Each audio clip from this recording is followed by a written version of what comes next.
Hi friends, నేను మీ Shravan. Welcome to my channel. So ఎవరైతే ఫస్ట్ టైం నా ఛానల్ చూస్తున్నారో వెంటనే సబ్స్క్రైబ్ చేసుకోండి. అలాగే ఒక లైక్ అయితే చేయండి నా వీడియోకి. సో వీడియో అనేది ఎక్కువ మందికి రీచ్ అవుతుంది. సో ఇప్పుడు మన మ్యాటర్ ఏంటి అంటే, నిన్న ఎపిసోడ్ అయిపోయిన తర్వాత లైవ్లో కొంచెం ఫుటేజ్ అయితే ఉండింది, దానికి సంబంధించి సో లైవ్ అప్డేట్స్ అయితే చూద్దాం మనం. సో లైవ్లో ఏం జరుగుతుందంటే, ఫస్ట్ వచ్చేసి మనకి సో ఆదిత్య వచ్చేసి భాషతో అంటాడు అనమాట. సో బేవక్ వచ్చేసి అనవసరంగా సోనియాతో పెట్టుకుంది, ఆ కుక్కర్ ఇష్యూని చాలా పెద్దది చేసుకుంది. మేబీ ఆ ఇష్యూ పెద్దది అవ్వకపోతే ఆమె అయితే ఎలిమినేట్ అయ్యేది కాదు అని చెప్పేసి అంటాడు. సో నాకైతే వాంటెడ్గా బేబక్ ఏమీ పెద్దది చేసుకోలేదని నాకైతే అనిపించింది. కావాలనే సోనియా టార్గెట్ చేసి ఇర్రెస్పాన్సిబుల్ ఉన్నారు మీరు, పప్పు మాడిపోయింది, కుక్కర్ కుక్కర్ అని చెప్పి ఒకటే గోల. సో చాలా దారుణంగా టార్గెట్ చేయడం వల్లే బేబక్ ఎలిమినేట్ అయిపోయింది తప్ప, సో ఆమె అయితే వాంటెడ్గా నాకు తెలిసి ఇష్యూని అయితే పెద్ద చేసుకోలేదని నాకైతే అనిపించింది. సో మీకేమనిపించిందో కమెంట్ చేయండి. సో నెక్స్ట్ వచ్చేసి ఆమె అయితే చాలా సాఫ్ట్గా ఉన్నారు హౌస్లో. సో పక్క వాళ్ళు వెళ్ళి ఆమె దగ్గరికి మీరు స్ట్రిక్ట్గా ఉన్నారు అని చెప్తే ఆమె వచ్చేసి చాలా స్ట్రిక్ట్ అయిపోయింది సడన్గా. అది కూడా ఒక రీజన్ అని చెప్తా ఉంటాడు. మేబీ ఈ పాయింట్ అయితే కరెక్ట్ అయి ఉండొచ్చు, ఎందుకంటే ఆమె ఒప్పుకున్నారు నిఖిల్ వాళ్ళ నేను ఇన్ఫ్లుయెన్స్ అయిపోయి బాగా స్ట్రిక్ట్ అయిపోయాను, నాకంటూ ఓన్గా నేను ఉండలేకపోయా అది ఇది అని చెప్పేసి. లాస్ట్ 2 days అయితే చాలా దారుణంగా ఫైర్ అయ్యారు. ఆ ఫైర్ వచ్చేసి లాస్ట్ వీక్ నామినేషన్స్లో చూపించుంటే మేబీ ఆమె అయితే ఎలిమినేట్ కాకపోయి ఉండొచ్చు అని నాకైతే అనిపించింది. సో నెక్స్ట్ లైవ్ ఫీడ్ చూసినట్టయితే నిఖిల్ సోనియా వచ్చేసి కూర్చొని ఉంటారనమాట. సో కూర్చొని నిఖిల్ వచ్చేసి అది కాదురా నాన్న, టెన్షన్ తీసుకోకరా నాన్న, అది ఇది అని చెప్పేసి నాన్న అని చెప్పేసి అంటూ ఉంటాడు. సోనియా వచ్చేసి అలా కాదురా నా చేతులు లాగుతున్నారా, నొక్కరా, ఇట్లా ఏవో చెప్తా ఉండింది అనమాట. ఏందో ఈ నాన్న రాగోల్ నాకైతే అసలు అర్థం కాల. సో నెక్స్ట్ వచ్చేసి మనకి as of now Sonia Nikhil discussion ద్వారా మనకు తెలిసిన విషయం ఏంటంటే, మణి, సోనియా, నిఖిల్ అండ్ అభయ్ వీళ్ళు వచ్చేసి ఒక గ్రూప్ అని చెప్పేసి అయితే క్లియర్గా అర్థమవుతుంది. సో నేనైతే చెప్పట్లేదు, సో సోనియా డిస్కషన్ వల్ల అయితే నాకైతే అట్లనే అనిపించింది, ఆమె చెప్తా ఉండింది ఇండైరెక్ట్గా.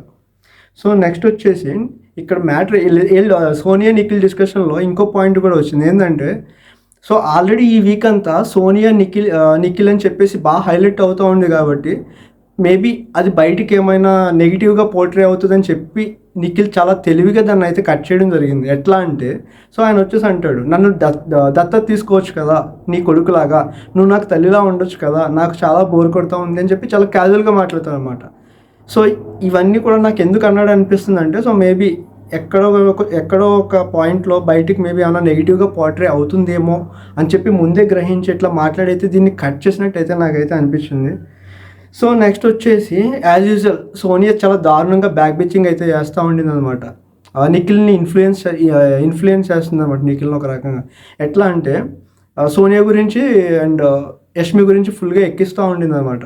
వాళ్ళు త్వరలో మాస్కులు తీస్తారు అది ఇది అని చెప్పేసి చెప్తా ఉండింది. ఆల్రెడీ సోనియా మాటలు విని ఇన్ఫ్లుయెన్స్ అయ్యి విష్ణుప్రియని కొంతవరకు దూరం పెట్టాడు. ఈ వీక్ వచ్చేసి నాకు తెలిసి యష్మిని కూడా దూరం పెడతాడేమో అని అనిపించింది. యాక్చువల్లీ బేసిక్గా సోనియా మాస్క్ పెట్టుకొని పక్క వాళ్ళు మాస్క్ తీస్తారని చెప్పేసి చెప్పడం చాలా కామెడీగా అనిపించింది నాకైతే. ఏందో చూడాలి.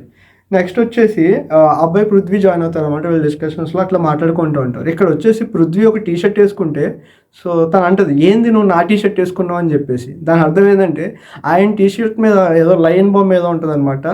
లయన్ బొమ్మ ఉంటే అది ఈమె లయన్ అని చెప్పేసి ఈమె సెల్ఫ్ డబ్బా కొట్టుకుంటుంది కాబట్టి, సో నా టీషర్ట్ నువ్వు వేసుకున్నావు ఏందని చెప్పేసి కామెడీ చేస్తూ ఉంటుంది. ఏందో ఈమె నేను టైగర్ని, నేను లయన్ని, చిరుతపుల్ని ట్యాగ్లు ఈమె ఇచ్చేసుకుంటా ఉంది. నాకైతే వద్దులే ఎందుకు అని సో వరస్ట్గా అనిపించింది. సో నెక్స్ట్ వచ్చేసి I'm not belong to your adulterated comedy అని చెప్పిన విష్ణుని బ్యాక్ పిచ్చింగ్ అయితే దారుణంగా చేస్తూ ఉందన్నమాట అక్కడ కూర్చొని నిఖిల్తో. సో నాకైతే అస్సలు నచ్చలే, ఏందో అర్థం కావట్లే. అండ్ నిన్న జరిగిన గేమ్ ఏదైతే ఉందో ఆ గేమ్ వల్ల కూడా నాకు తెలిసి ఈరోజు నామినేషన్స్లో చాలా రచ్చ అయితే అవ్వబోతుంది. సో రాసి పెట్టుకోండి. సో నామినేషన్స్ చూసినట్టయితే ఫైనల్గా సో ఈరోజు నామినేషన్స్లో ఎవరెవరు ఉంటున్నారో మనం అయితే చూద్దాము. సో నామినేషన్స్లో అయితే 8 మంది అయితే ఉండబోతున్నారు. 8 మంది ఎవరు అంటే విష్ణు, నైనిక, నిఖిల్ అండ్ ఆదిత్య, పృథ్వీ, మణి, భాష అండ్ సీత. సో వీళ్ళు 8 మంది అయితే నామినేషన్స్లో ఉండడం జరుగుతుంది. పక్కా వీళ్ళే ఉంటారు. మ్యాక్స్ టు మ్యాక్స్ ఏమైనా చిన్న చేంజెస్ కూడా ఉండకపోవచ్చు, ఉంటే ఉండొచ్చు కూడా, బట్ మ్యాక్సిమం వీళ్ళు 8 మంది అయితే నామినేషన్స్లో ఉంటున్నారు. సో ఎవరైతే వీళ్ళ ఫ్యాన్స్ ఉన్నారో ఓట్స్ వేయడానికి రెడీగా అయితే ఉండండి గైస్. సో ఇది వీడియో, షార్ట్ అప్డేట్స్ అయితే మాత్రం ఇస్తూ ఉన్నా. మరిన్ని అప్డేట్స్ కోసం నా ఛానల్ సబ్స్క్రైబ్ చేసుకోండి. Okay guys, thank you.